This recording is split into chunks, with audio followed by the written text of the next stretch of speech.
isa sa atin dito sa ating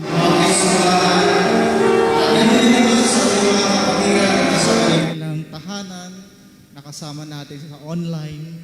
Welcome to our midweek service. And as we start, I'd like to ask everyone to please stand up. Amen. And join us in singing. Let us sing at Calvary.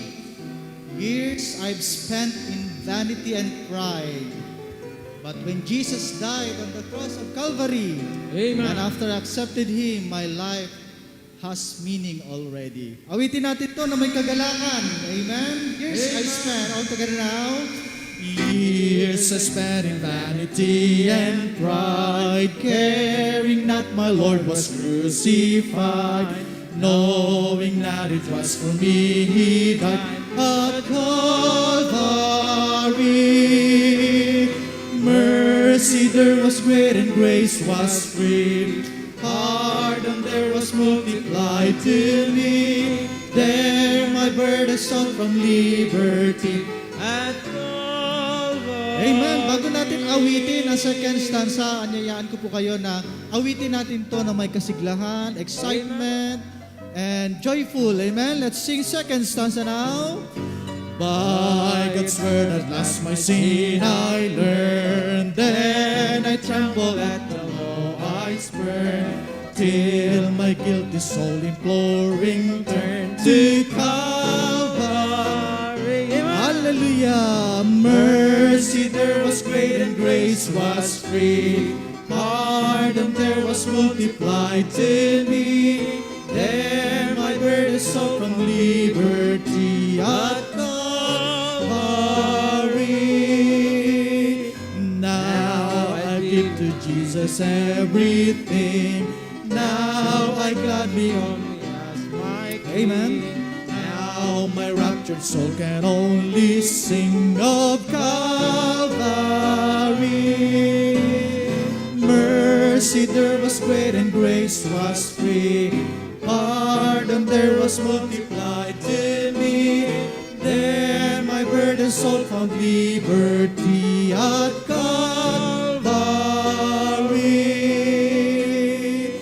Oh, the love that gives salvation's plan. Oh, the grace that brought it down to man. Oh, the mighty God that God is man at Calvary. Mercy there was great and grace was free, pardon there was multiplied to me. There my burden soul found liberty at Calvary. He lives within my heart.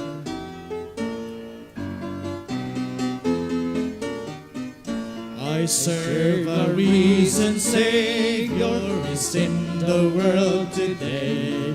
I know that He is living, whatever man may say. I see His hand of mercy, I hear His voice of cheer, and just the time I need Him, yes, He's always near. He lives, Christ Jesus lives today. He walks with me and talks with me along life's narrow way. He lives, salvation to impart. You ask me how I know He lives. He lives. Where does He live? Amen. My heart, in all the world around me, I see His loving care. And though my heart grows weary, I never will despair. I know that He is leading through all the stormy blast. The day of His appearing will come at last. Hallelujah. He lives, Christ Jesus lives today. He walks with me and talks with me along that narrow way. He lives, He lives. Salvation is complete. Salvation till we part. Ye ask me how I know He lives. Where? He lives within my heart. Now. Rejoice, rejoice, O Christian, lift up your voice and sing. Amen. Sing on. Eternal hallelujahs to Jesus Christ the King, the hope of all who seek Him, the help of all who find. None other is so loving, so good and kind. Sing it louder. He lives, Christ Jesus lives today. He walks with me and talks with me along life's narrow way. He lives, salvation to impart. Ye ask me how I know He lives. He lives within my heart. Mansion over the hilltop. Let not your heart be troubled, the Savior says. I will go back to heaven to prepare a place for you. I'm satisfied with just a cottage below, a little silver and a little gold. But in that city where ransom will shine, I want a gold one that's so world. Amen. I've got a mansion. I've got a mansion just over the hilltop in that bright land where we'll never grow old. And someday yonder we will never more wander, but walk on streets that are pure as Lahat ng pupunta sa langit, awitin ang second stanza. Tormented and Wow. tested, and like a prophet, my pillow has thrown, and though I find Amen. Nangungupahan ka lang ngayon. Pero may mansion ka sa langit someday. I know He'll give me a mansion I want. I've got a mansion just over the hilltop in that bright land where we'll never grow old. And someday yonder we'll never more wander, but walk on streets that are pure as gold. Don't think me poor, oh, deserted or lonely. I'm not discouraged. I'm heaven bound. Hallelujah. I'm just a pilgrim in search of that city. I want a mansion, a harp and a crown. Sing louder out. I got a mansion just over the hilltop in that bright land where we'll never grow old. And someday yonder we will never more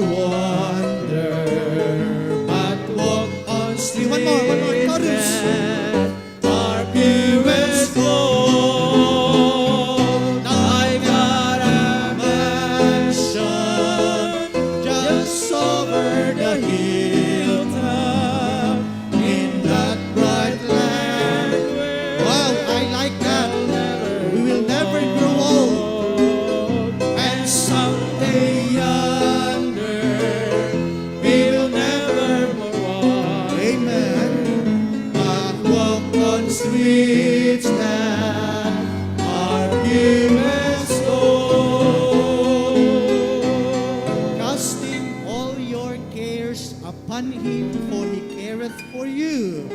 Wherever you are, whatever situation you may be in, just go to God in prayer. He hears your prayers. Amen po? Amen. Did you ever talk to God about, tell him that you need a friend to love, pray in Jesus' name, believe God and answers prayer. Have you told him all your cares and woes, every tiny little fear? He knows, you can know he'll always hear, for he will answer prayer. You can whisper. You can whisper in a crowd to him. You can cry when you're alone. To him, you don't have to pray out loud. To him, he knows your thoughts. I like this song. On a lovely mountain peak, he's there in a meadow by a stream. It's there anywhere on earth he goes. He's been there from the start. Find the answer in his word. It's true, you'll be strong because he walks with you. By his faithfulness will change. Into God answers prayer. You can whisper in a crowd to him. You can cry when you're alone. To him, you don't have to pray out loud. To him, because God is omniscient. He knows everything. On a lovely mountain peak, he's there in a meadow by a stream. He's there. Ulitin po natin ang chorus. He's there from the start. You can whisper.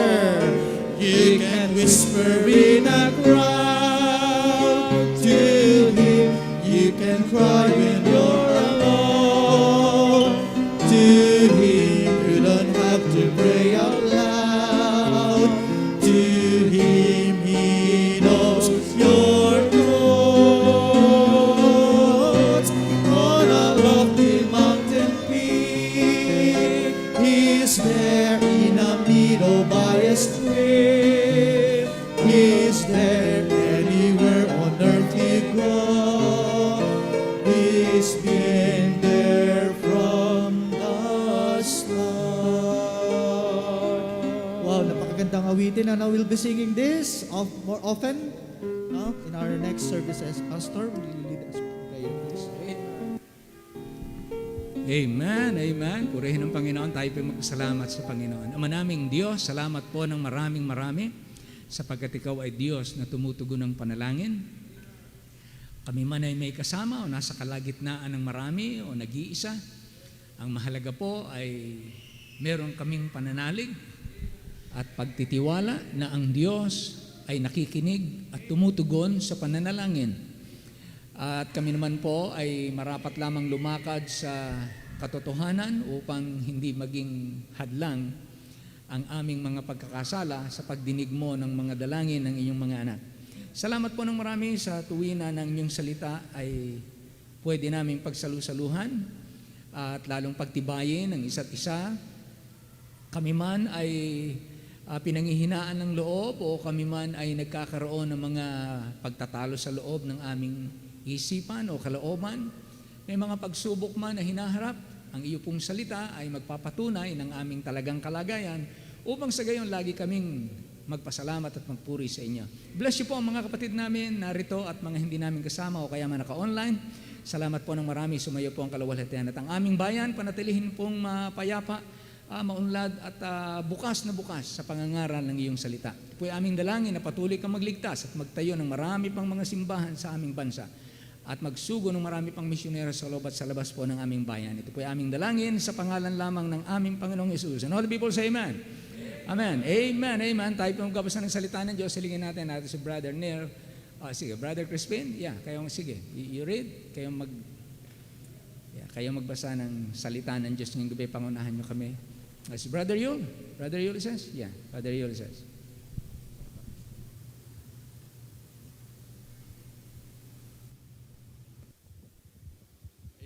Basahin natin ang salita ng Panginoon. John chapter 17, verse 1 to 26. Ang mga bagay na ito ay sinalita ni Jesus at sa pagtingala ng kanyang mga mata sa langit, ay sinabi niya, Ama, dumating na ang oras, luwalhatiin mo ang iyong anak upang ikaw ay luwalhatiin ng anak. Gaya ng ibinigay mo sa Kanya, ang kapamahalaan sa lahat ng laman, upang bigyan niya ng buhay na walang hanggan, ang lahat ay binigay mo sa Kanya. At ito ang buhay na walang hanggan, na ikaw ay makilala nila na isang Diyos na tunay, at siyang iyong sinugo sa makatuwid bagay si Kristo. Niluwalhati kita sa lupa, pagkaganap ko ng gawa na ipinagawa mo sa akin. At ngayon, Ama, luwalhatiin mo ako sa iyong rin ang kaluwalhatiang aking tinamo sa iyong bago ang sanglibutan ay naging gayon. Ipinahayag ko ang iyong pangalan sa mga tao na ibinigay mo sa akin mula sa sanlibutan. Sila'y iyo at sila'y ibinigay mo sa akin at tinupad nila ang iyong salita. Ngayon ay nangakilala nila na ang lahat ng mga bagay na sa akin ay ibinigay mo ay mula sa iyo. Sapagkat ang mga salitang sa akin ay binigay mo ay binigay ko sa kanila at kanilang tinanggap at nangakilala nilang tunay na nagbuhat ako sa iyo at nagsipaniwalang ikaw ang nagsugo sa akin. Idinadalangin ko sila, hindi ang sanglibutan ang idinadalangin ko, kundi yaong mga sa akin ay binigay mo sapagkat sila'y iyo. At ang lahat ng mga bagay ay iyo at ang mga iyo ay akin at ako'y luluwalhati sa kanila. At wala na ako sa sanglibutan at ang mga ito ay nasa sanglibutan at ako'y paririyan sa iyo, Amang Banal, ingatan mo sila sa iyong pangalan, yaong mga ibinigay mo sa akin upang sila ay maging isa na gaya naman natin. Samantalang ako'y sumasa kanila, ay iningatan ko sila sa iyong pangalan, yaong mga ibinigay mo sa akin. At sila'y binantayan ko at isa man sa kanila ay walang napahamak, kundi ang anak ng kapahamakan upang matupad ang kasulatan. Ngunit ngayon ay napaririyan ako sa iyo at sinasalita ko ang mga bagay na ito sa sanglibutan upang sila ay mangagtamo ng aking kagalakang ganap sa kanila rin. Ibinigay ko sa kanila ang iyong salita at kinaputan sila ng sanlibutan, sapagkat hindi sila taga-sanlibutan, gaya ko naman na hindi taga-sanlibutan. Hindi ko idinadalangin na isalisin mo sila sa sanglibutan, kundi ingatan mo sila mula sa masama. Hindi sila taga-sanlibutan, na gaya ko naman na hindi taga-sanlibutan. Pagkabanalin mo sila sa katotohanan, ang salita mo'y katotohanan. Kung papaano ako'y iyong sinugo sa sanlibutan, siya'y gayon ding sinugo ko sa sanlibutan. At dahil sa kanila ay pinabanal ko ang aking sarili upang sila naman ay magpakabanal sa katotohanan. Hindi lamang sila ang idinalangin ko, kundi sila rin naman ng mga nagsisampalataya sa akin sa pamamagitan ng kanilang salita. Upang silang lahat ay maging isa na gaya mo, Ama, sa akin at ako sa iyo, na sila na may sumaatin upang ang sanglibutan ay sumampalataya na ako'y sinugo mo. At ang kaluwalhatiang sa akin ibinigay mo ay ibinigay ko sa kanila, upang sila ay maging isa na gaya naman natin na iisa. Ako'y sa kanila at ikaw ay sa akin, upang sila ay malubos sa pagkakaisa, upang makilala ng sanglibutan na ikaw ang sa akin ay nagsugo, at sila ay iyong inibig na gaya ko na inibig mo. Ama, yaong mga ibinigay mo sa akin ay ibig ko kung saan ako naroon. Sila naman ay dumuong kasama ko upang makita nila ang kaluwalhatian ko na ibinigay mo sa akin, sapagkat ako iyong inibig bago natatag ang sanlibutan. O Amang Banal, hindi ka nakikilala ng sanglibutan, ngunit nakikilala kita at nakikilala ng mga ito na ikaw ang nagsugo sa akin. Sabay-sabay po tayo. At ipinakilala ko sa kanila ang iyong pangalan at ipakikilala ko upang ang pag-ibig ng sa akin ay binigay mo ay mapasa kanila at ako'y sa kanila. Maraming salamat sa pagbasa ng salita ng Panginoon. Makakaupo na po tayo.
Magpasya ka ngayon habang may panahon. Alin lang ay pawiin mo ngayon. Huwag kang magpaliban, huwag kang mag-alinlangan. Pinto ng iyong puso ay pagbuksan. Ngayon ang araw ng kaligtasan.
Amen. Wala na pong kaligtasan sa ibang paraan. Amen. Salamat sa awitin na yan. Okay, tayo po tumayong lahat. 2 Corinthians chapter 5 and verse 17. 2 Corinthians 5:17. Malapit na pong matapos ang 2021. Ilang tulog na lang, 2022 na.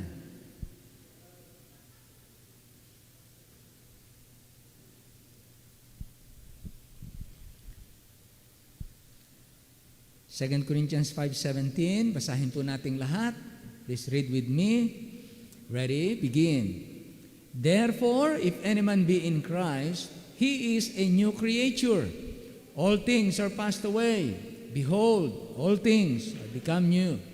Bagong nilalang, makikita po natin ang talagang pagbabago. Pag talagang na-save, talagang may pagbabago.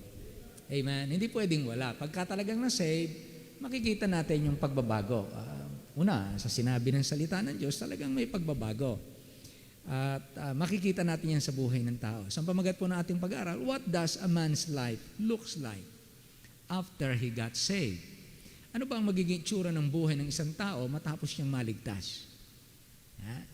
What does a man's life looks like after he got saved? Ama naming Diyos, kami po ay nagpapasalamat sa inyo. At habang tinitingnan po namin ang iyong salita, ay maaring makita po namin ang aming sarili, nasaang bahagi na po kami. At makita namin kung ano pa yung dapat naming paghandaan. Saan pa yung pwede kaming lumago? Ano pa yung dapat namin ipagpatuloy? O ano ang aming mga nakakaligtaan? Kaya dalangin po namin ang salita mo ay maging paalala, maging kalakasan, maging inspirasyon para abutin namin ang mga nasa unahan at paghandaan ang hinaharap. Sa ganun po ay hindi kami maunahan ng mga pagkakataon, kundi nauna na ang kahandaan ng aming puso, ang pananangan sa inyong salita, sapagkat ang salita mo ay nagsasaad ng mga mangyayari sa bukas. Pag pinapanalangin po namin ang aming mga kapatid na may karamdaman, ikaw po magbigay ng kagalingan, magbigay po ng kasiglahan sa lahat po, pag-iingat sa mga nasa paglalakbay o nasa kanilang mga hanap buhay pa, o kaya ay nangingibang bayan. Ganon din naman po sa lahat ng inyong mga anak na nasa kanya-kanyang tahanan. Lagi niyo po ipadadama ang inyong pagmamahal at ang pagkalinga. At ganon din naman, salamat sa nagdaan naming pagdulog sa inyo sa banal na hapunan at na-enjoy po namin ang iyong presensya at ang fellowship ng isa't isa. Salamat po sa masaya at buklod na espiritu ng buong simbahan. At ito po ay gawa ng iyong espiritu at ng iyong salita sa aming buhay. Muli po, dalangin namin ang patnubay mo sa amin at hiling namin na patuloy nyo kaming pagpalain upang lalo ka naming luwalhatiin din naman. Ito po ay aming dalangin sa pangalan lamang ng aming Panginoong Jesus. Amen. Amen. Amen. Mga kaupo na po, what does a man's life looks like after he got saved? Sabi dito, he is a new creature. Now, ito po ang una nating makikita. Isang makikita po natin, kapag ka ang tao naligtas. Lagi po ito. Lagi itong totoo. Number 1, there will be an I was, but now story. There will be an, in quotation, I was, but now story. Yung dating ako, ngunit ngayon. Yun ang isang palatandaan na ikaw ay bago ng nilalang. Meron kang istorya ng dating ikaw at merong ngayong ikaw ay nakakilala sa Panginoon. There will be an I was, but now, story. Number 1, sa John chapter 9, 24 to 25. Yung I was, sabi dito, dati akong bulag. Ngayon, ako'y nakakakita. Sabi dito, then again called they the man that was blind and said unto him, give God the praise. We know that this man is a sinner. He answered and said, sabi lang si Jesus daw, makasalanan. Pero sabi ng bulag, he answered and said, whether he be a sinner or no, I know not. One thing I know, that whereas I was blind, but now I see. Then said they to him again, what did he to thee? How opened he thine eyes? At pinagkwento nila itong dating bulag kung ano naging kanyang, paano siya nakakita. At ikinuwento niya. Ito po ay larawan ng At dati nating buhay na tayo man, kapag ka talagang naligtas ka, maliwanag sa'yo na, naku, maling-mali yung pagkaintindi ko nung una.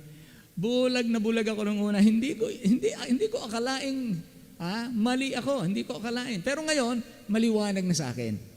Akala ko nung una ang kaligtasan sa mabuting gawa. Akala ko nung una, ligtas na ako dahil miyembro ako ng simbahan. O akala ko nung una, Kristiyano na ako kasi nabautismuhan ako, nabinyagan ako. Pero ngayon, so lagi po kayong merong dati, ito ako. Ngayon, binago ako ng Panginoon. So there will be an I was, but now story. Kaya kung kayo, pagkukwentuhin ko po ngayon, lahat ng taong na-save, dati ayaw ko ng Bible. Pero ngayon, gustong-gusto ko yung Bible. Dati ayaw ko ng church. Ayaw ko umaga at hapon. Dati, ayaw ko. Pag nakasimba ako ng umaga, okay na sa akin. Minsan pag nakasimba ako ng once in a month, once a month, o kaya once a year, pag birthday, o kaya twice pag may Pasko. Dati gano'n. Pero ngayon, hindi. Ang aking desire, sabi nga, I was glad when they said to me, let us go into the house of the Lord. Iba na. Nagbago. There will be an I was, but now, story. So okay, dating bulag. Yung isa nakita nating I was, yung dati tayong bulag, yung nakakakita na tayo. Pangalawa, I was, yung dating liko. Dati akong bulag. Pangalawa, dating liko. Dating bulag, dating liko. 1 Corinthians 6, 9-11. Sabi niya, know ye not that the unrighteous, yun ang dati nating buhay, we live in unrighteousness, shall not inherit the kingdom of God. Be not deceived, neither fornicators, or idolaters, adulterers, yan ang buhay natin nung una, nor effeminate, abusers of themselves with mankind, nor thieves, nor covetous, drunkards, revilers, extortioners. Know ye not that they shall not inherit the kingdom of God. And that's where some of you, Corinthians, some of you, but ye are washed. Such were some of you, but ye are washed, ye are sanctified, but ye are justified in the name of the Lord Jesus and by the Spirit of our God. So merong dati, merong ngunit ngayon. Kaya ano ba ang buhay ng isang taong matapos maligtas? Ay, yun ang nakita natin. Ngayon nakakakita na siya. Ngayon, nabubuhay na siya sa katuwiran. Dating bulag, dating liko. Pangatlo, dating mananamba ng Diyos-Diyosan. 1 Thessalonians 1, 6-10. Sabi rito, and ye became followers of us and of the Lord, having received the word in much affliction with joy of the Holy Ghost, so that ye were ensamples to all that believe in Macedonia and Achaia. For from you sounded out the word of the Lord not only in Macedonia and Achaia, but also in every place your faith to God's word is spread abroad, so that we need not to speak anything. For they themselves shew of us what manner of entering in we had unto you, and how ye turned to God from idols. That's where we are. That's who we were. You turn from idols to serve the living and true God. So yung ating but now. Before, tayo mga mananamba ng Diyos-Diyosan, mga kung saan-saan tayo yumuyukod, pero ngayon, sa Diyos na buhay. At naghihintay na tayo sa Kanyang pagbabalik. So, ito yung isang palatandaan, meron kang story of I was, but now. So, kung babalikan ninyo inyong kanya-kanyang buhay, who you were before you became a Christian. Ano ang iyong gawa nung una? Ano ang takbo ng isip mo nung una? Ano ang lakad ng ating buhay nung una? But now, nakita niyo po ba yung ginawa ng Diyos na pagbabago sa ating buhay? Say amen? Yes, amen. Talagang may pagbabago. Kahit mabait ka na nung una, pag na-save ka, may pagbabago pa rin. Maaring, minsan sabi na, alam mo, hindi kasi ako nag-inom. Hindi ako nagsugal. Hindi ako napapunta sa maraming mga kasalanan. Talagang straight lang ang buhay ko nung una. Pero nung ma-save ako, dating hindi, ang tingin ko sarili ko, mabait na ako. Pero nung ma-save ako, ngayon, ang tingin ko, naku, ay ako pala'y marumi din. Akala ko, malinis na ako. Parang gano'n, So, laging merong I was, but now. Dating mananamba ng Diyos-Diyosan. And then, dating manguusig. Galatians 1, 13-16. Kaya yung mga dating manguusig, ang isang patutuo nila, ako dati, pag nakita ko yung mga may hawak ng Bible, pinagtatawanan ko yan, nilalait ko yan, tinataguan ko yan, minumura ko yan. Ha?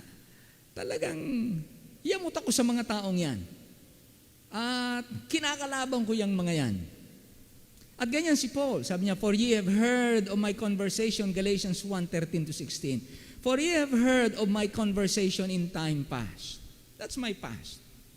In the Jewish religion, how that beyond measure I persecuted the church of God and wasted it, and profited in the Jewish religion above many my equals in mine own nation, being more exceedingly zealous of the tradition of my fathers, but when it pleased God, so that is the now, that's the turning point.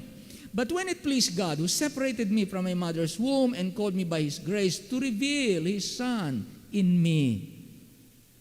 Naging Kristiyano na siya, that I might preach Him among the heathen. Immediately, I conferred not with flesh and blood. Yung dating pinagtatawanan natin, ngayon sineshare natin. Yung dating sinasabi natin, kawawa yung mga yan. Umalis pa sa ating kinagisnan.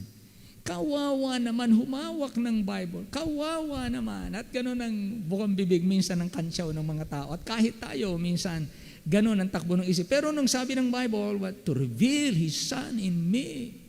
Abay, nung makilala natin si Kristo in a personal way, nang ipahayag ng Diyos at buksan ng ating unawa, wow, nagkaroon tayo ng, na-shock tayo. Nang makilala natin kung sino tayo at ang ating talagang kalagayan, and then, napakalaking tuwa. Naging maliwanag sa atin kung talagang paano yung kaligtasan. Talagang, meron tayong, I was, but now. I was, but now. Then, another, dating walang Diyos.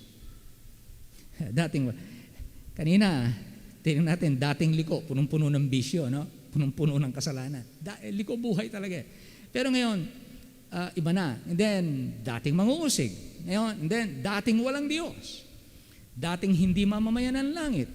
Ephesians 2:11-13. Hindi ko na po nilahat ang mga yan. Ilan lang para lang ipakita natin na ang isang Kristiyano, kapag ka naligtas, itong makikita mo sa buhay niya. Ito yung dati, ito yung ngayon. Meron siyang talagang dati, at meron siyang buhay ngayon. Ephesians 2:11-13. Wherefore, remember, sabi ni Paul sa mga taga-Epeso, that ye being in time past, Gentiles in the flesh, who are called uncircumcision by that which is called the circumcision in the flesh, made by hands, that at that time you were without Christ, being aliens from the commonwealth of Israel, and strangers from the covenants of promise, having no hope, without God, the true God. Meron tayong gods na maliliit. But without the true God, wrong ang mali natin sa Diyos. Without God in the world. But now, in Christ Jesus, ye who sometimes were far off, are made nigh by the blood of Christ. So, but now. Pero in time past, without Christ, hindi natin kilala si Jesus bilang talagang tagapagligtas. Walang pag-asa. Walang tunay na Diyos na pagkakilala. But now, kilala na po natin ang tunay na Panginoon. Meron na tayong tamang pag-asa. Amen? Tayo po ay may tamang tagapagligtas at tamang pagkakilala kay Jesus. Kaya una, what does a man's life looks like after he got saved? Number one, there will be an I was, but now story. Masasabi ko ngayon na dati akong ganito, itong dati kong buhay, at dati akong bulag, dati akong liko, nabubuhay sa kalikuan, dati akong mananamba ng Diyos-Diyosan, dati akong manguusig, dati akong walang Diyos. Hindi ko talaga kilala ang Panginoon. Hindi ko alam ang doktrina, paano ipapaliwanag yan. Dati wala. Kung ano lang yung tinanggap ko. Sa pangalawa, there will be a new heart for God, God's will, and God's work. Anong maasahan nyo kapag ang tao ay naligtas na? What does a man's life looks like after he got saved?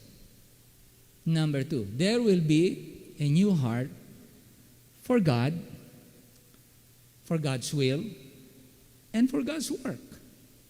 So titingnan po natin yung ilang mga ganon na halimbawa. Kumukuha lang po tayo ng mga halimbawa. Acts chapter 9, 5 and 6. Acts chapter 9, 5 and 6.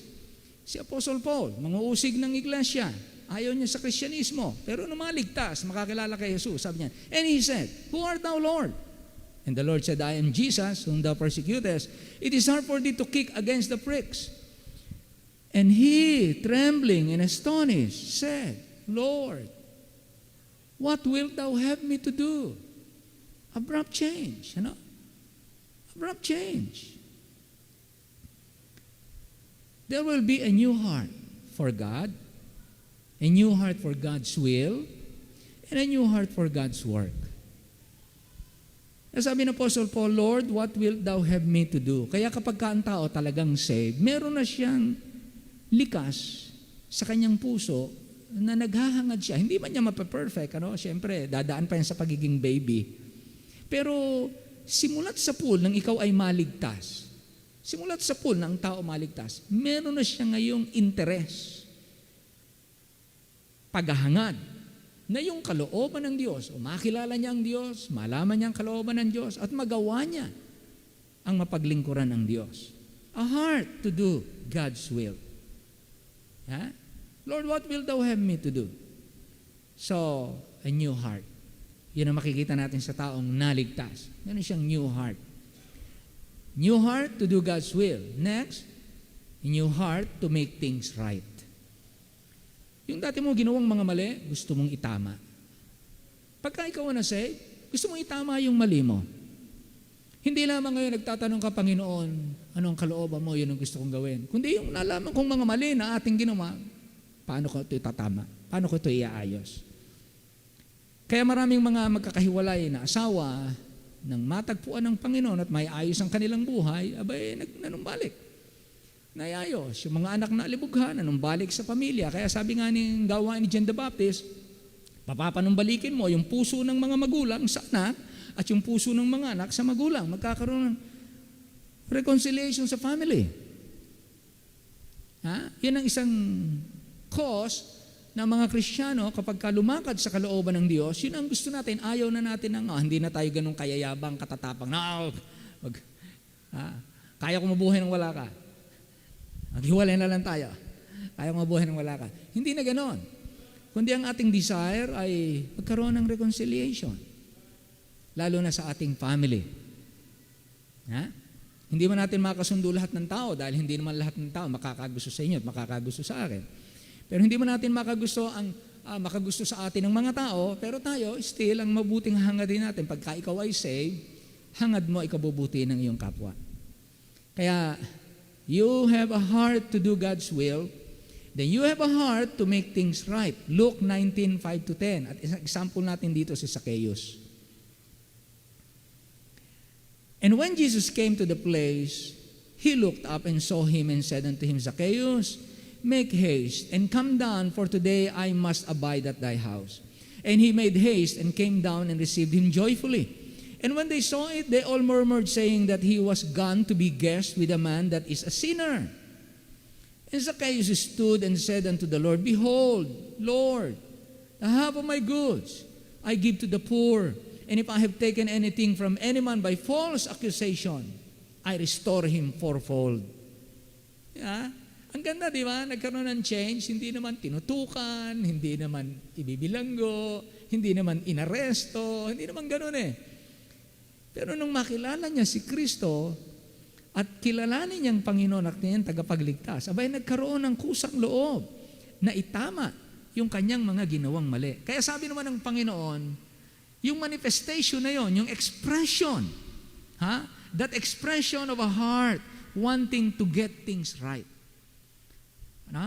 Jesus said unto him, "This day is salvation come to this house, for as much as he also is a son of Abraham, for the Son of Man is come and to seek that which was lost." Na-save si Zacchaeus. At nakita natin kaagad yung expression ng kanyang buhay, gusto niyang itama yung kanyang pagkakamali. Kung ako'y nakasingil ng sobra, dahil ng maling pag-aakusa, ibabalik ko ng 4 na ulit. Gusto niyang itama yung kanyang mali. Kaya tingnan niyo po, no, nagiging less problem tayo ng government. Nagiging less problem tayo ng society. Nagiging asset kayo ng inyong mga trabaho, ng inyong mga kumpanya. Why? Dahil hindi ka na tahasang, kusang, gigimik para gumawa ng sariling pakinabang sa maling paraan. Ngayon, kung ano yung pagkakamali mo, gusto mong ayusin at itama. Why? Because this is what someone's life supposed to be after na makilala natin si Kristo. So, naroon na tayo, ha? Naroon na kayo. Naroon na kayo. Alam nyo na yan. So, dun sa mga bata, mga bagong mananampalataya, at mga kikinig sa online, ayan ang maasahan ninyo. Meron kayong heart na itama ang mga nagawa nating pagkakamali. Meron bang mga mali na hindi na natin kayang itama? Yes. May mga bagay na hindi nyo na maibabalik. It was done already. Unrightable wrong. But we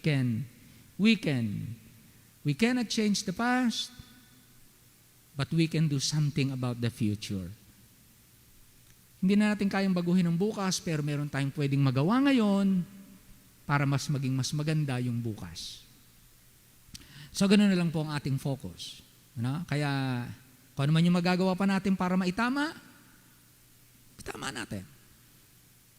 Kung hindi na natin kayang itama, pagpasalamat natin sa Diyos, itinawid tayo, pinalampas tayo, pagbutihin na po natin yung ngayon para maging maganda na po yung bukas. And then another, na makikita po natin, there will be a new heart for God, for God's will and God's works. That's the second. Ha? Under that, a heart to do God's will, a heart to make things right. Letter C, a heart to live a Christian life. Heart to live a Christian life. A new joy to live the Christian life. Acts chapter 2, 40-42. Sabi dito, and with many other words, did he testify and exhort, saying, save yourselves from this untoward generation. Then they that gladly receive his word, yung mga na-saved, tumanggap sa Panginoon, they were baptized. In the same day, after they got saved, in the same day, there were added them about 3,000 souls, and they continued steadfastly in the apostles' doctrine. Ngayon, gusto nilang matuto ng doktrina, aral ng salita ng Diyos. Ha? Gusto nilang meron na sila ngayong puso na ipamuhay ang buhay Kristiyano. Interesado na sila sa doktrina, sa aral ng Kristiyano, apostles' doctrine and fellowship. Gusto nila ng fellowship sa mga kapwa mananampalataya and in breaking of bread and in prayers. Nagkaroon na po ng gusto nilang ipamuhay yung buhay Kristiyano. Nagsimula silang mag-practice ng pag-aaral, pananambahan, paglilingkod, pakikisama sa mga mananampalataya, pag-aakay ng kaluluwa, ganyan. Then, another, letter D, a heart to preach the word. Acts chapter 4, 29-31. Merong heart talaga new heart. New heart. A heart to preach the word. Acts 4, 29-31. And now, Lord, behold their threatenings, and grant unto thy servants that with all boldness they may speak the word.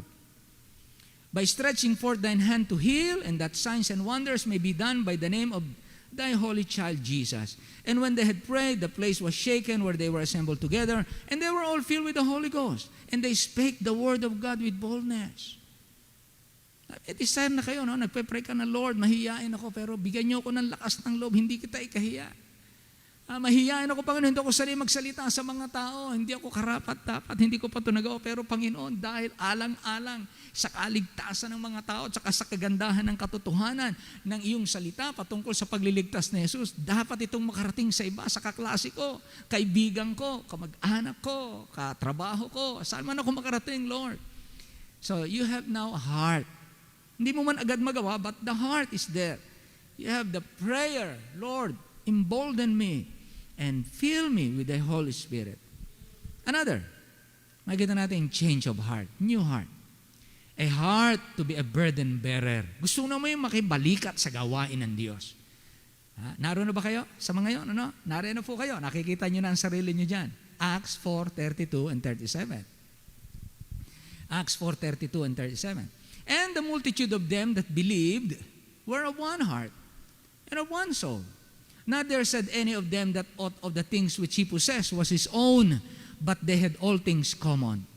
Ibig sabihin ko, anong meron ako, hindi lang ito akin, kung sino may pangangailangan na pwede nating matulungan, i-share natin. Verse 33, and with great power gave the apostles witness of the resurrection of the Lord Jesus, and great grace was upon them all. Neither was there any among them that lacked, for as many as were possessors of lands or of houses sold them, and brought the prices of the things that were sold. And what happened? They laid them down at the apostles' feet, and distribution was made unto every man according as he had need. There are many needs. Hindi nila problema yung needs dahil wala sila, kundi tinugunan nila ang need sa pamamagitan ng kung ano yung meron sila. Hindi nila ginawang excuse na maraming need, kundi ginawa nilang opportunity, yung maraming need, para magamit sila ng Diyos. At sila ay maging katuwang na tagapagpasan. Kasi nga sa dami ng need, mabigat ang pasanin. Sa ating church, maraming katuwang sa pasanin.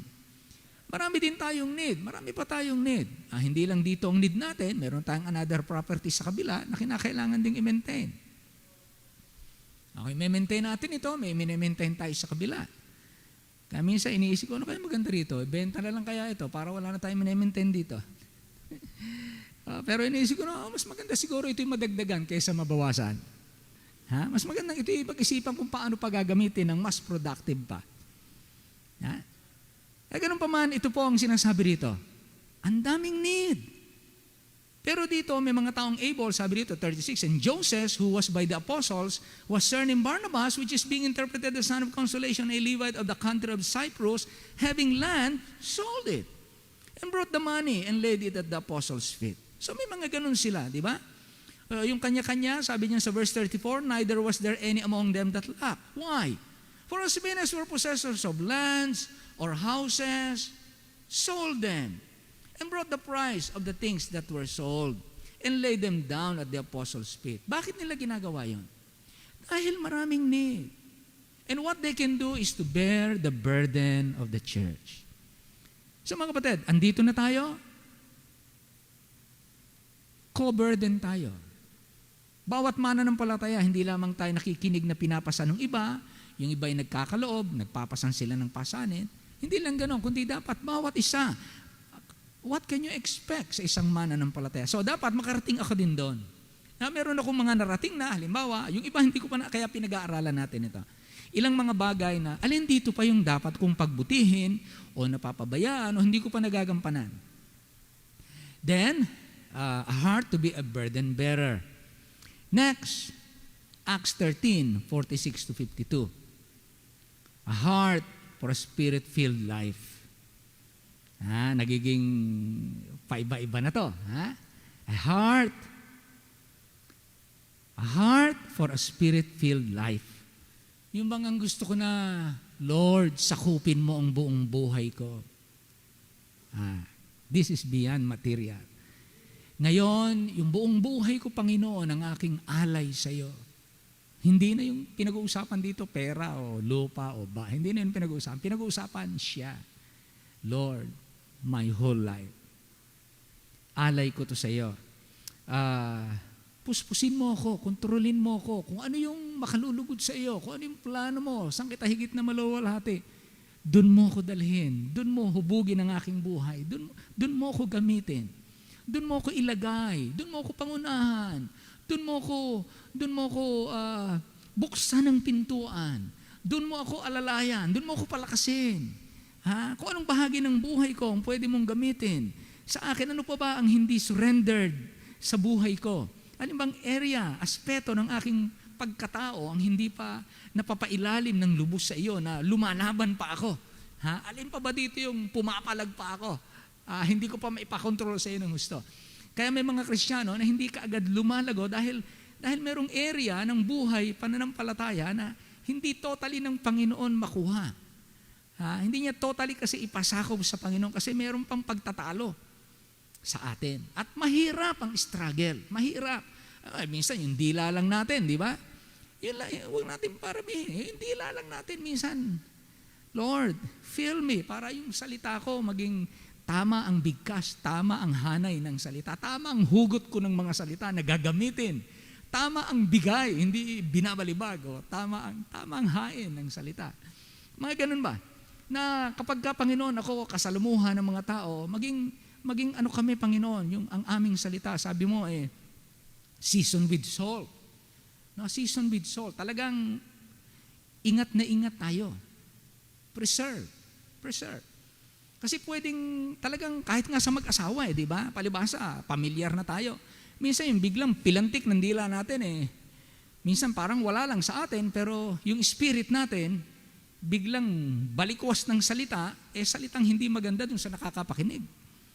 At minsan yung pinagsisimulan ng tampuhan ng mag-asawa, na minsan ayaw mo namang lumala, ayaw mo namang dumami, pero nangyayari. Kaya lamang madaling natatapos kasi marunong kayong mag-settle. Marunong na kayong mag-ayos. Pero kadalasan nito, kaya napakahalaga po nito yung bang ang thirst, ang desire, ang seek ng iyong heart. Lord, control me.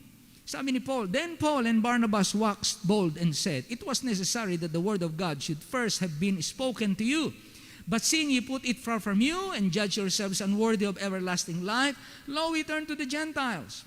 For so hath the Lord commanded us, saying, I have set thee to be a light of the Gentiles, that thou shouldest be for salvation unto the ends of the earth. And when the Gentiles heard this, they were glad, and glorified the word of the Lord, and as many as were ordained to eternal life believed. And the word of the Lord was published throughout all the region. But the Jews stirred up the devout and honorable women, and the chief men of the city, and raised persecution against Paul and Barnabas, and expelled them out of their coast. But they shook off the dust of their feet against them, and came unto Iconium, and the disciples were filled with joy and with the Holy Ghost. Napakahalaga ng filled with the Holy Spirit. Kasi kahit na may persecution, meron kang joy. Control ng Diyos yung ating emosyon. Control ng Diyos yung ating reason. Control ng Diyos yung ating decision, yung ating will. Control ng Diyos yung ating salita. Yung words na gagamitin natin. Kaya napakahalaga po yung, Lord, what can you expect sa isang tao matapos maligtas? Yung heart, new heart. A heart for a spirit-filled life. Another, Acts 16:14-15. A heart to bless God's servants. And a certain woman named Lydia, a certain seller of purple of the city of Thyatira, which worshiped God, heard us, whose heart the Lord opened, that she attended unto the things which were spoken of Paul. And when she was baptized in her household, she besought us, sabi kila Paul, saying, if you have judged me to be faithful to the Lord, come into my house and abide there. Magstay kayo doon. And she constrained us. Ngayon, ipinipilit niya, ini-offer niya yung kanyang bahay. Pinapagamit niya yung kanyang bahay. Para din yun, napunta tayo ngayon sa Pangasinan, di ba? Kausap ko ngayon si Brother Mario, Brad, sabi sa'yo, huwag ka nang umupa ng bahay. Binibilin sa akin. Pastor, pagkasabi kay Brother Ulysses, yung bahay namin dun sa Malasiki, ay doon na muna sila tumira para hindi na muna sila umupa. Ayun. Malaki daw yung bahay nila doon. Kaya, pwede ka doon. Malapit lang daw.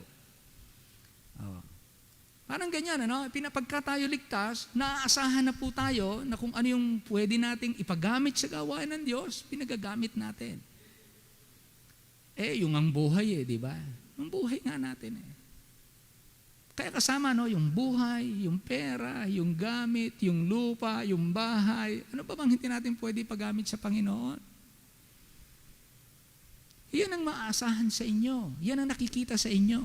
Maaring hindi pa tayong lahat ganon, kaya nga pinag-aaralan natin, kung ako ay naroon pa lang sa mga ibang nabanggit at wala ako dun sa mga nababanggit na iba rito, magkakaroon ako ngayon ng prayer, Lord. Kaya yung panalangin na, yun nadidinig niya sa mga birthday Ano ang prayer request mo? Spiritual growth. Ayan yun, spiritual growth. Ito yung mga expression, ito yung mga paraan para lumago. Hindi lang tayo taga dadalo, uuwi, tapos na. Mag-appreciate, ang ganda ng mensahe, ang ganda ng kanta, ang ganda ng choir, ang ganda ng testimony. Hindi lang appreciate. Kundi tayo, matapos tayong tumatanggap ng mga gandang bagay, pinagagamit natin ang ating buhay at ang lahat ng narito. A heart to bless God's servants. Yung mga missionaries natin. Kaya ang ating panalangin, makapagpatayo tayo dito. After na mabayaran natin itong ating lote, syempre hindi natigil ang project ng simbahan.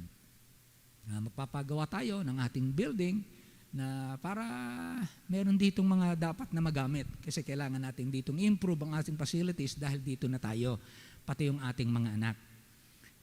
Kawala-walaan, di ba? Kita niyo naman, pagka bumagyo, halimbawa, binagyo tayong lahat dito, kung ano man, at dito ay safe sa simbahan, meron tayong tatakbuhang lugar na kasya tayo.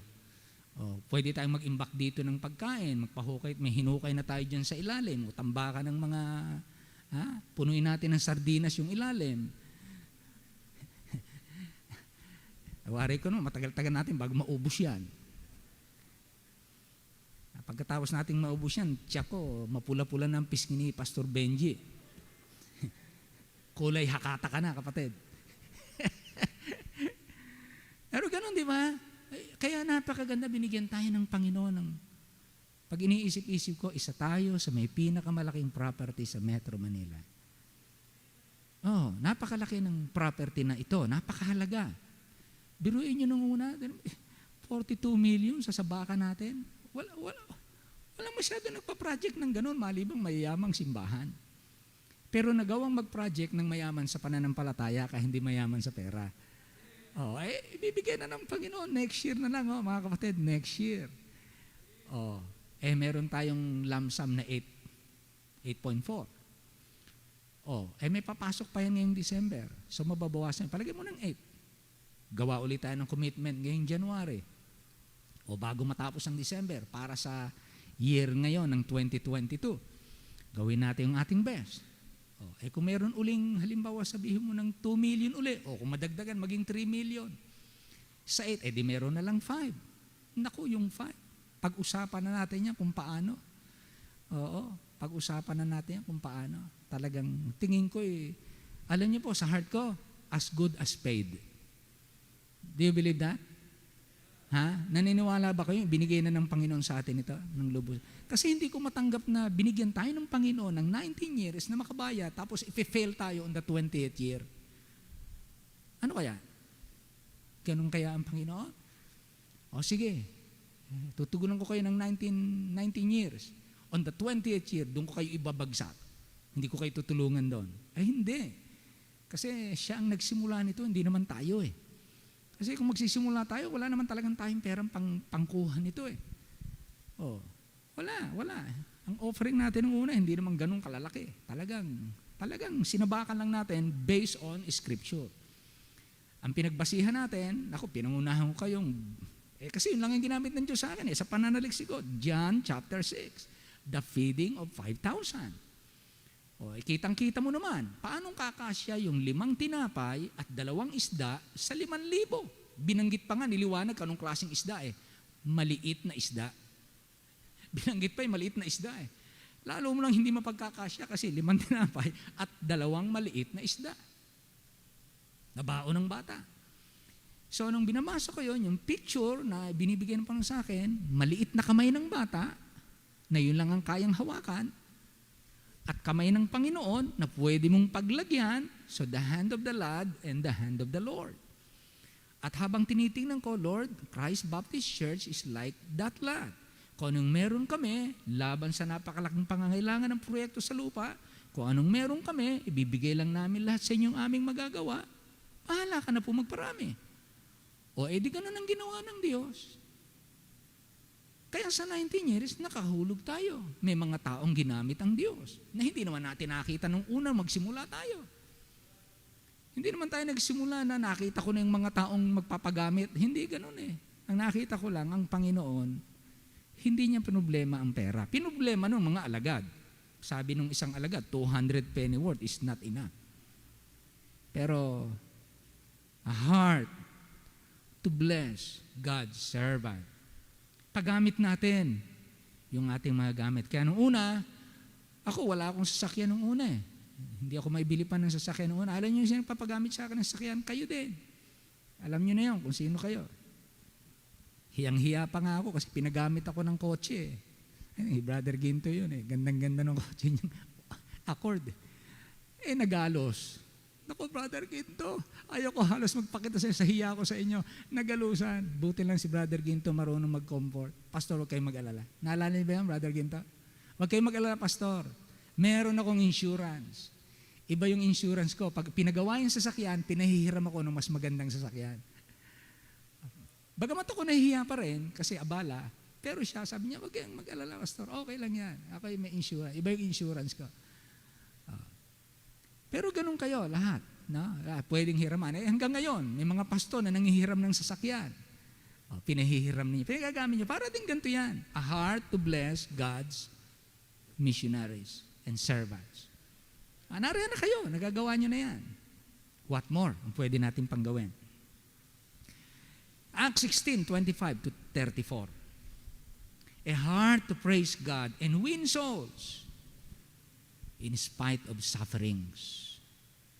Medyo mas mabigat. Kasi may suffering eh. Nakadikit eh. A heart to praise God and win souls in spite of sufferings. At midnight, Paul and Silas prayed and sang praises unto God. And the prisoners heard them. Binugbog sila dito eh. And suddenly there was a great earthquake so that the foundation of the prison were shaken. And immediately all the doors were open and everyone's bonds were loose. And the keeper of the prison, awaking out of his sleep and seeing the prison doors open, he drew out his sword and would have killed himself, supposing that the prisoners had been fled. But Paul cried with a loud voice, saying, Do thyself no harm, for we are all here. He tried to win the soul of the Philippian jailer. At ibinigay ng Panginoon sa kanya. Then he called for a light and sprang in, came trembling and fell down before Paul and Silas. In verse 13, brought them out and said, Sirs, what must I do to be saved? Wow! Yun yung gusto nating mga tanong. Pagka tinanong tayo ng ating kaibigan, katrabaho, itong tanong na ito, nabubuhayan ka ng sigla. Wow! Gusto niyang malaman paano masave. Ako naniniwalang sumigla lalo si Paul nang madinig niya ang sagot ng bantay bilanggo. What must I do to be saved?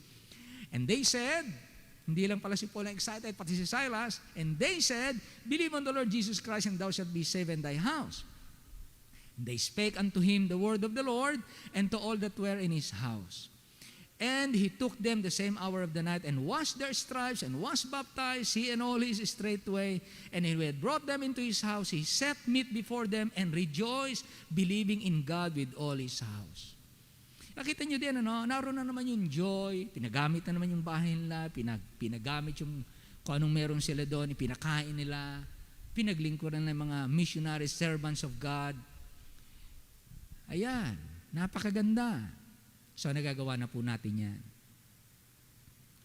Pangatlo, so una, what can you expect? What does a man's life looks like after he got saved? There will be an I was, but now story.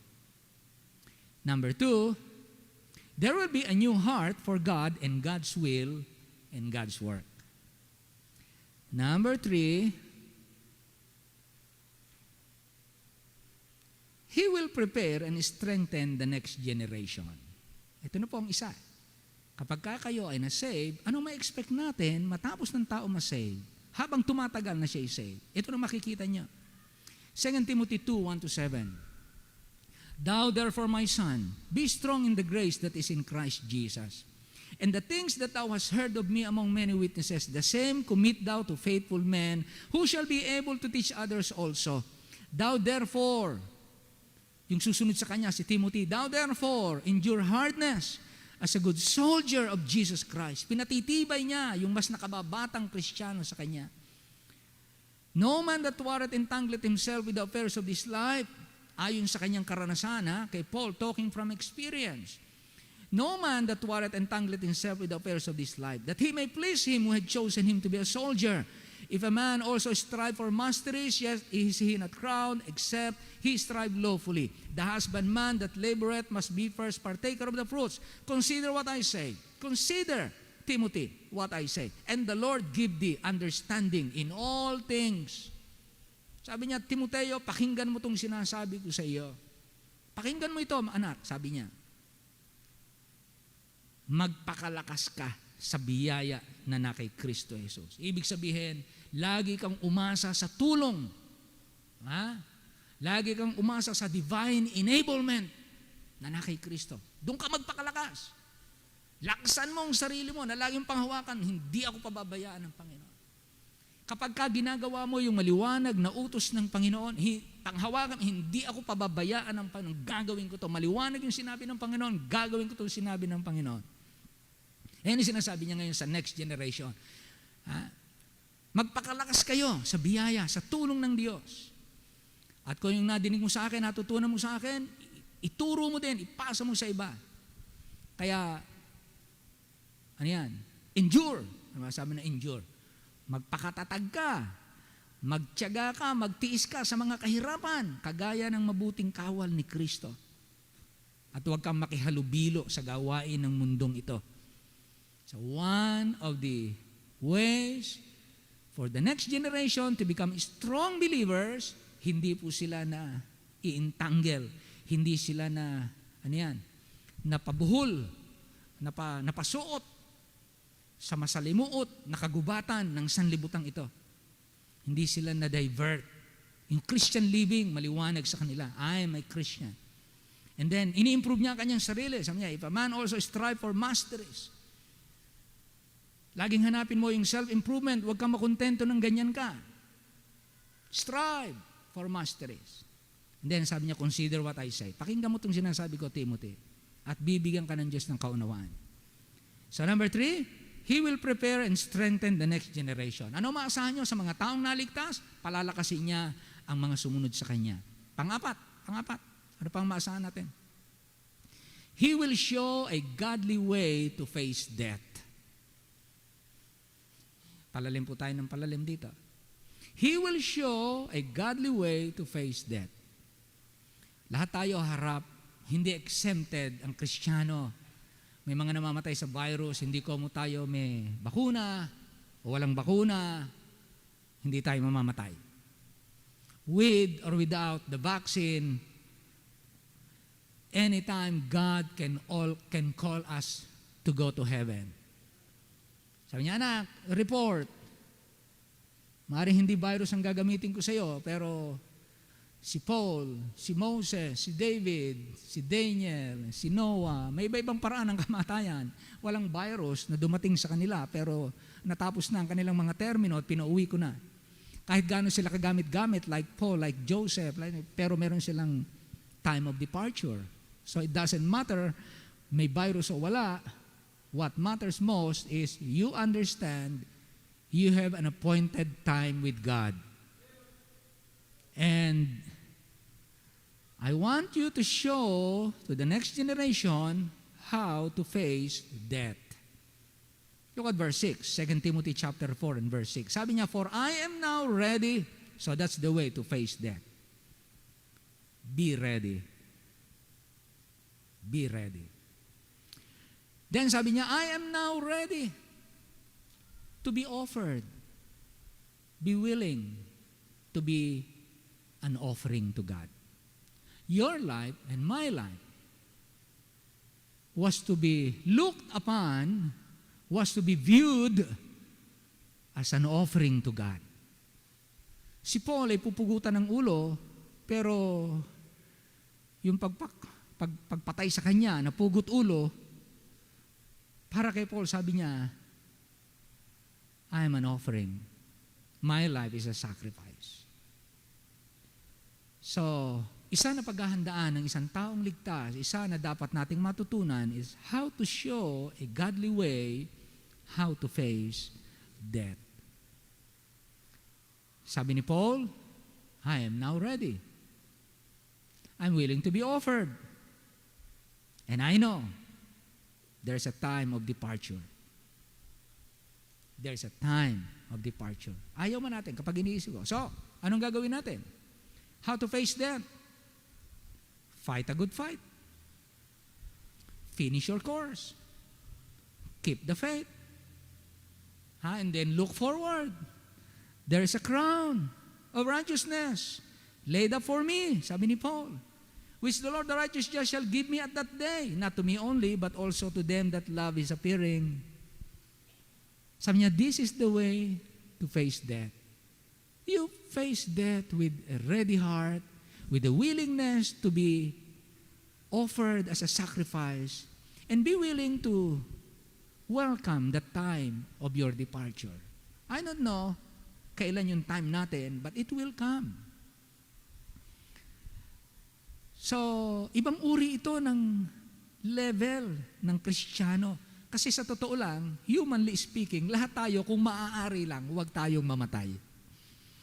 Kung maaari lang, mabuhay tayo ng mahaba, hanggang mag-rapture na malakas pa tayo. Kaya ako, yun yung pinagpe-pray ko sa inyo, sa aming sarili. But still, hindi naman lahat maaring magsabay-sabay tayo. Meron talagang haharap at haharap, kagaya ng mga nangauna sa atin.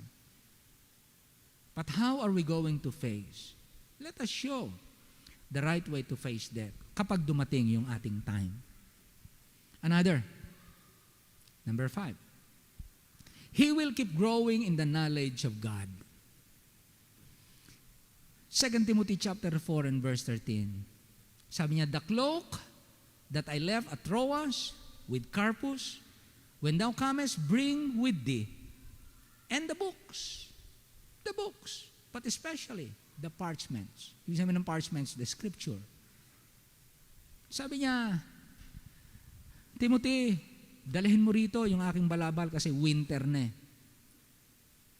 Pero huwag mong kalimutan dalhin dito yung mga libro at saka yung scripture.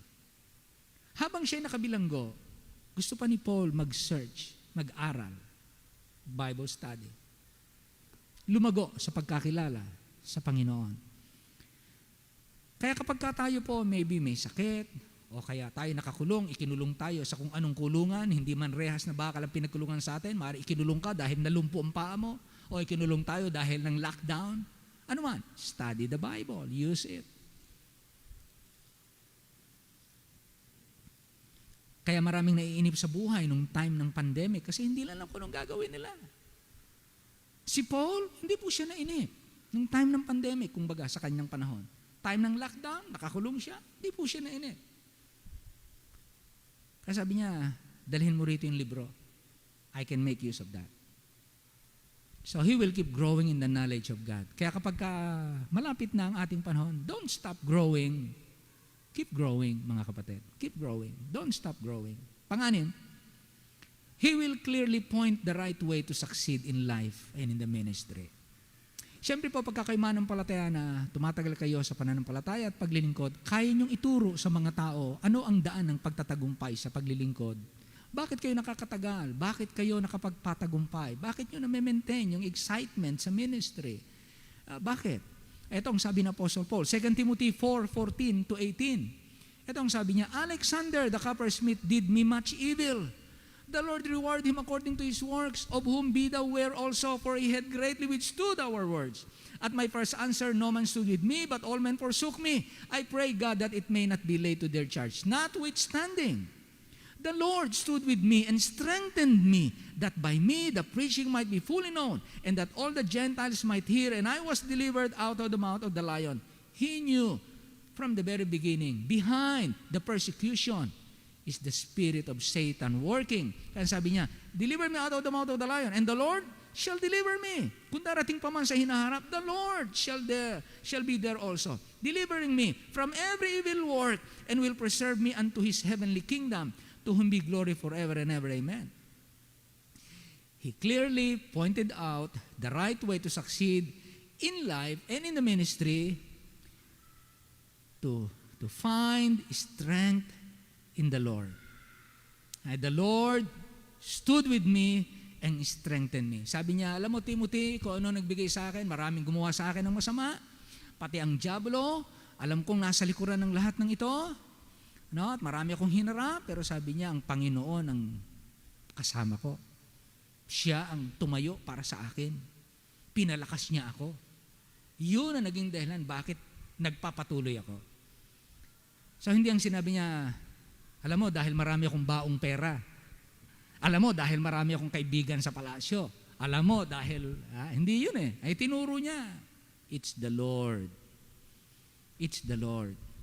Number 7, last. There is a heart, kapag ano ma-expect natin? There is a heart to keep on and finish the ministry well. Yung gusto mong matapos ang buhay ng maayos.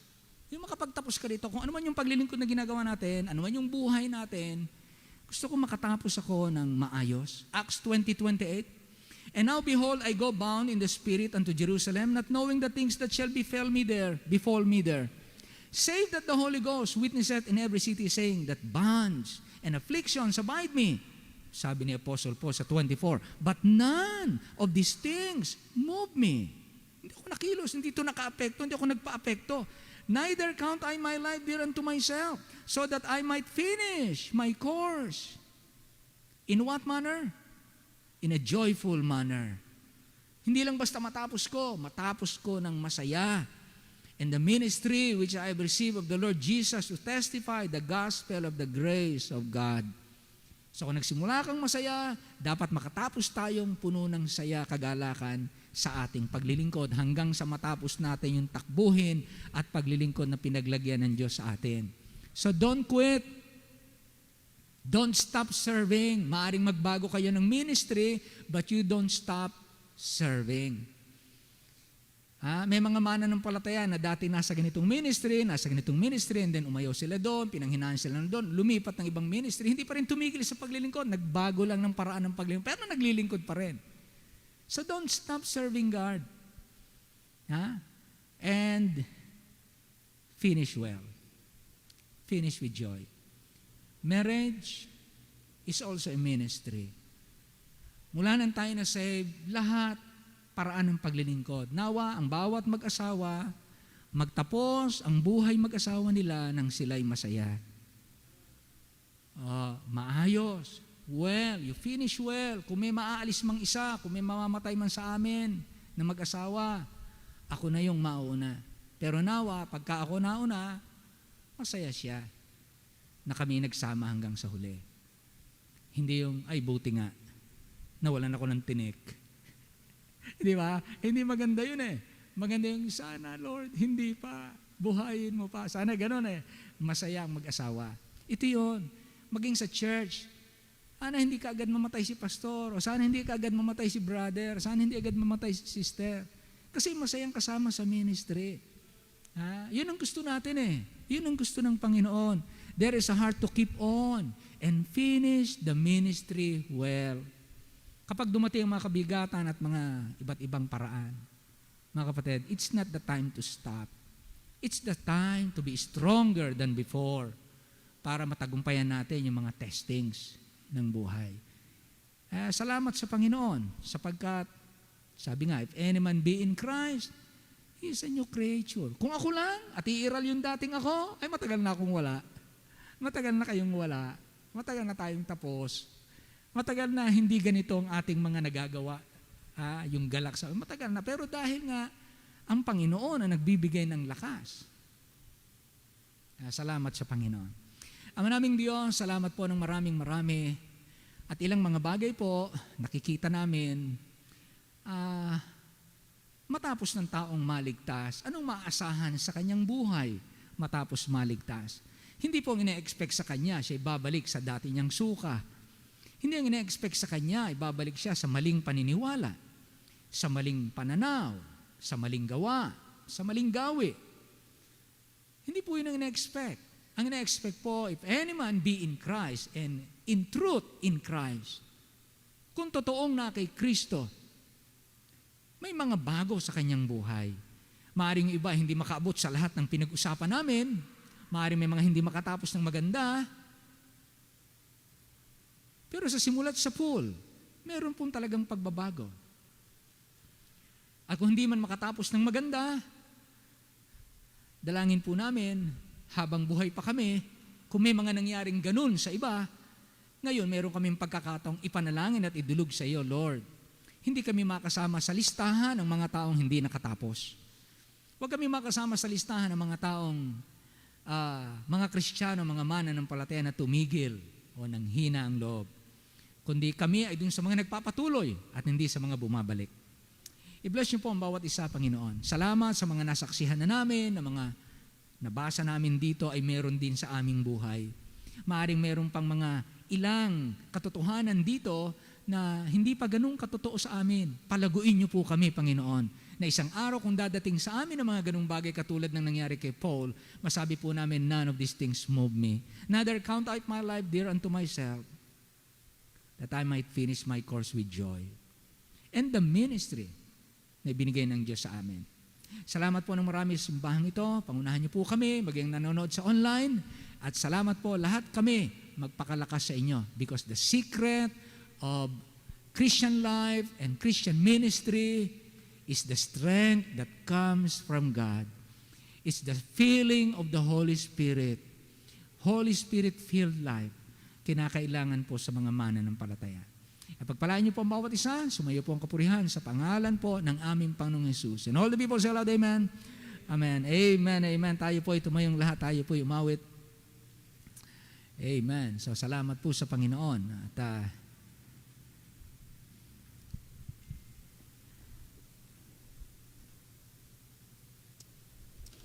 so meron po tayong activity bukas. Please pray, yung mga makaka-join at mga narito. Pastor Eloy, bukas yun, ano? Bukas na. And what is the simula? 10 o'clock in the morning. So yung mga nag-sign up, be here bago mag-10 and enjoy the training. Umawit po tayo. Amen. Maawitin po natin ang Keep Walking with the Lord. Amen. Keep walking with the Lord. Sabi ni Apostle John, I have no greater joy than to hear that my children are walking through. Amen. Everyone. Jesus wants to keep us in His care. Everywhere we go, He's always there. He can give us joy beyond compare. Walking in the goodness of the Lord. Keep walking with the Lord all the way. Keep trusting in His word. Every day, keep looking for the sun. Watch and pray. Keep walking, trusting all the way. Looking, watching, praying every day. If we follow Jesus, He will lead. He will then supply our every need. Absolute success is guaranteed. Amen. Walking in the goodness of the Lord. Everyone, keep walking with the Lord. Okay? Sabay-sabay tayo, ano ha? Amen. Every day, keep looking for the sun. Watch and pray. Keep walking, trusting all the way. Looking, watching, praying every day. On the last. Jesus is Our Savior, God and King, we can look to Him for everything. After all is done, let's shout and sing. Walking in the goodness of the Lord. Keep walking with the Lord. Amen.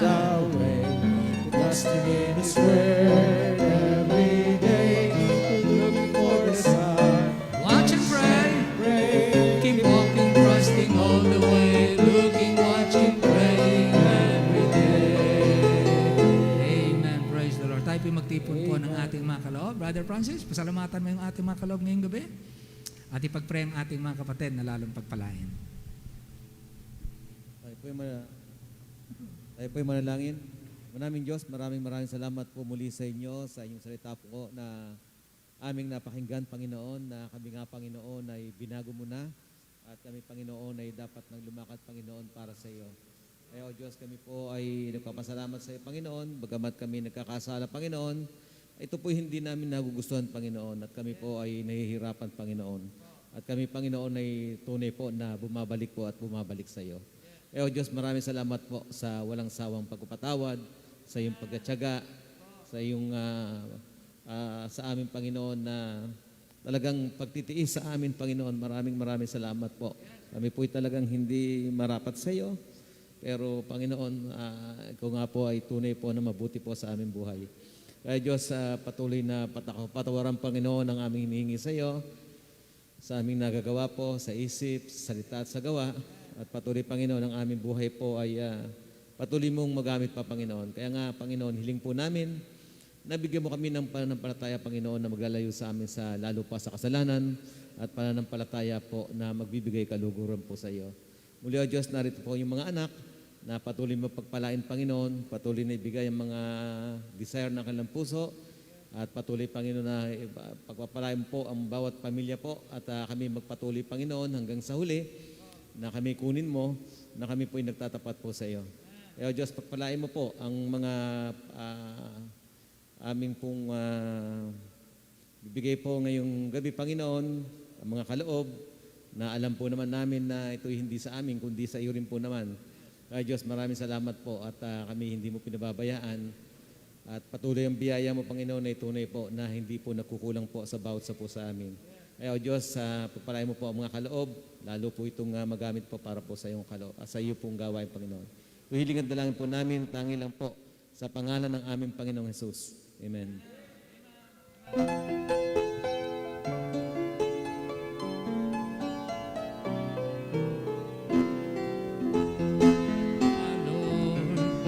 In the light of His word, what a glory He sheds on our way. While we do His good will, we are hearts feel still, and with all who trust and obey.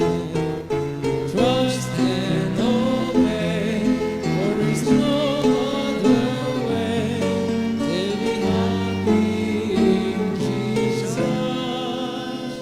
but to trust and obey. Okay, announcement po bago tayo mag-closing prayer. At hilingin natin kasantahan ni Pastor Ray sa closing prayer natin. Ang ating tribute, ang annual tribute offering natin ay due kung kailan ito ibibigay. Siguro bago matapos itong December, kahit na sa December 31, okay, last Sunday. Kailan ang last Sunday ng December? Kahit po sa last Sunday ng December, dahil yan naman, actually kahit ibigay natin ng mas maaga sa December, hindi na po mababago yung sitwasyon kasi it's fixed already.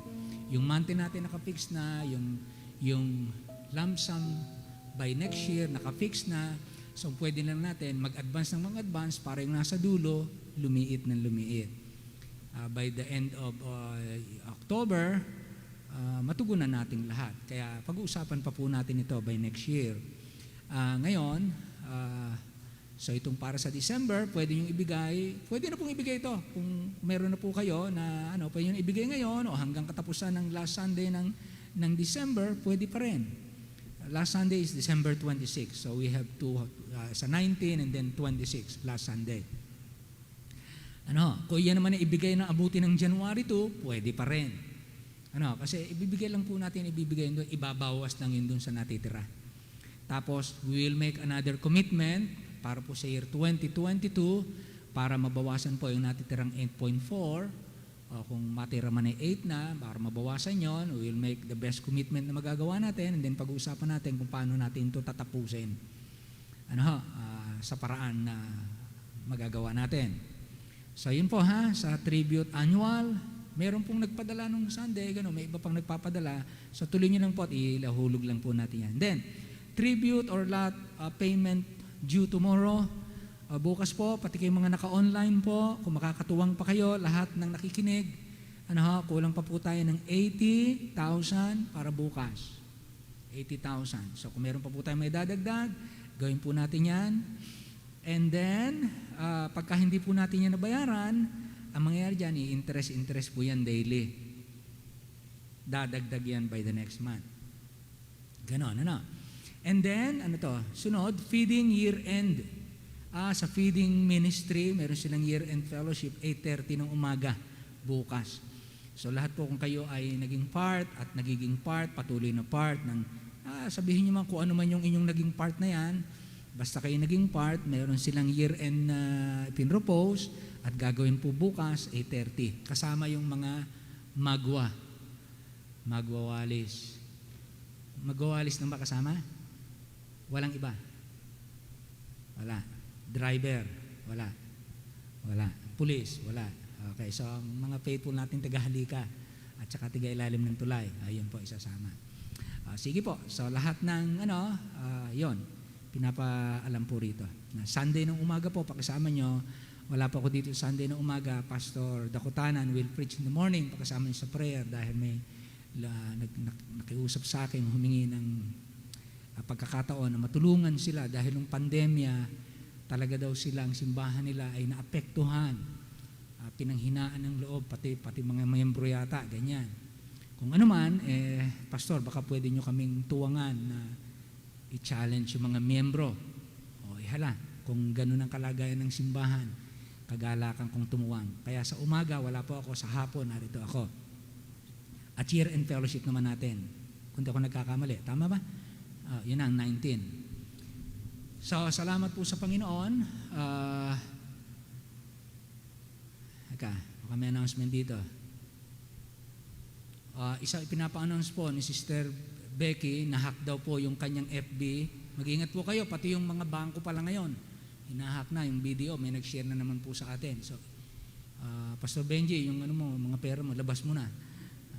Ilipat na natin sa... Okay, so ito po nahack daw yung kay Sister Becky.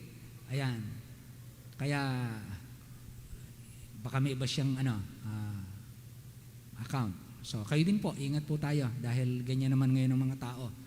Marami pa po tayong mas seryosong concern diyan na globally nangyayari.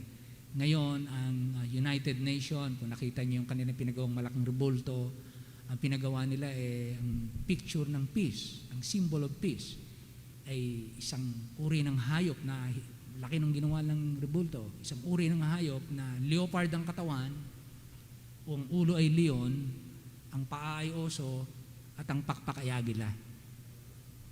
Alam niyo po, yan ay drawing ng Antikristo sa Revelation. Kaya, yun ang symbol of peace. Naalala ko, nung unang panahon pa, bata pa akong Kristiyano nadinig ko yung sabi ng United Nations Secretary. Sabi niya, kailangan ng mundo ng leader na kayang pag-isahin ang lahat. Kahit siya ay galing sa impyerno, kahit siya ay Antikristo, pag siya'y lumabas, welcomein namin. Pero niya yan, anong pa yan? Tapos ngayon, yung narebulto ng peace. Kaya meron po tayong mas malaking concern. Kaya ang tangi lang natin pag-asa, look up for your redemption draweth nigh. Nalalapit ang pagdating ng ating Panginoon. Kaya mapalad po tayo. Okay, tayo po tumayong lahat. Brother Ray, will you please come? Makasama tayo sa panalangin.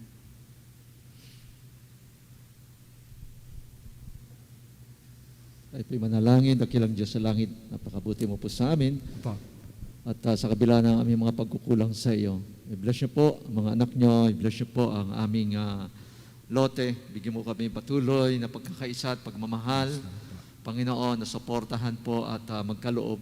Yes. Palay mo pong gawa ng mga kamay ng mga anak mo, magbukas ka po ng maraming opportunity at Panginoon, makita namin ang totoo kang aming pinaglilingkuran, Panginoon. Yes, Lord. I-bless niyo po ang gawain bukas, patuloy mong pagpalain, ang feeding, kayo ang seminar, kala Pastor Eloy, bless niyo po ang mga kalusugan ng bawat isa. Pwede po, Panginoon, pagpalain mo po ang biyahe din ni Missionary Ulysses, bless niyo po sila. Amen. Gabayan, magbukas ka maraming kaluluwa doon sa Pangasinan, Panginoon, patuloy mong pagpalain. At salamat po at pagpalain mo ang bawat family po namin, palakasin, patatagin, ang mga anak po namin, mga nag-online, mga work from home, pagpalain mo po patuloy na sa kabila ng pandemic, hindi kami ma-lockdown, Panginoon. Yes, Lord. Bigyan mo kami patuloy ng pag-asa na may Diyos kaming makapangyarihan sa lahat. Amen. Bless you po kami at encourage mo sa darating na linggo, pagpalay mo po ang mga mensahero mo, ang aming pastor, ang kanyang kalusugan and family. Salamat po ng marami. At ito ang aming dalangin. In Jesus' name we pray. Amen. Amen. Amen. Magandang gabi po sa lahat. Ingat po tayo lagi. Saan man tayo makarating.